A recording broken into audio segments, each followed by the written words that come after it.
Salut sur vous. En quête de patrimoine, découvrons notre histoire. La vie des saints. 4 décembre, nous fêtons Sainte Barbe.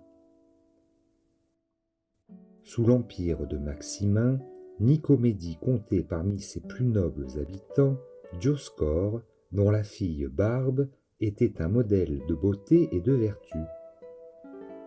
Selon la coutume orientale, la jeune vierge, toujours voilée, vivait à l'écart avec sa mère dans le gynécée, espèce de tour attenant à la maison paternelle.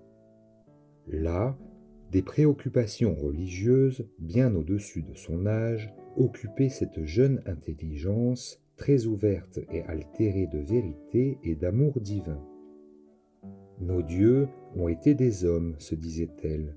Ils sont donc nés et morts comme les autres hommes. Or, un Dieu doit être éternel. On dit que l'homme tire son origine de la terre, mais la terre n'a pu se créer elle-même.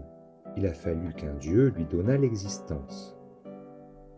Sur sa demande secrète, Origène, qui se trouvait alors à Nicomédie, lui envoya un vénérable vieillard, le prêtre Valence, à qui, comme savant et comme médecin, les parents de Barbe permirent de visiter et d'entretenir la jeune fille.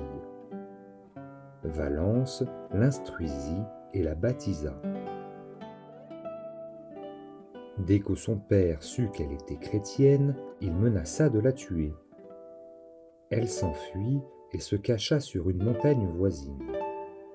Dioscore la découvrit et, la saisissant avec brutalité, la traîna par les cheveux, la flagella, la ramena à Nicomédie et la livra au proconsul Martien. Celui-ci, après l'avoir inutilement exhortée à renier sa foi, la condamna à d'horribles supplices. On la flagella avec des nerfs de bœuf, on lui laboura les flancs avec des ongles de fer, on promena des torches enflammées sur ses plaies saignantes, on lui coupa les 2 seins avec le tranchant d'un scalpel, on la traîna dans cet horrible état à travers les rues de la ville. Elle priait Dieu sans laisser échapper la moindre plainte. Son martyre se termina sur la hauteur qui domine la cité de Nicomédie. Là, elle eut la tête tranchée. Ses actes disent que ce fut de la main même de son père, que la foudre tua aussitôt, 4 décembre 236. On l'invoque contre la mort subite. Elle est la patronne des artilleurs, armuriers, etc. 4 décembre, Saint Pierre, chrysologue, évêque, confesseur et docteur de l'Église. Né à Imola, en Italie vers 406, Pierre de Ravenne, qui sera plus tard appelé Pierre chrysologue, c'est-à-dire parole d'or, fut ordonné diacre par son évêque. Une vision le désigna comme évêque de Ravenne en 433, à une époque où cette ville était devenue capitale de l'Empire avec Rome, Milan et Constantinople. Son choix fut ratifié par Sixte III. Les Ravennois accueillirent Pierre comme un envoyé du ciel. Quand il prêchait à son peuple, il y apportait tant de zèle que souvent la voix lui manquait.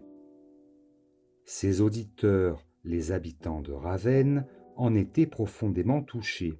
Ils pleuraient, tant silencieusement qu'à haute voix, en sorte que le saint évêque, ensuite, remerciait Dieu de ce que son manque de voix avait contribué au salut des âmes et à l'accroissement de la charité. On connaît aussi sa formule célèbre.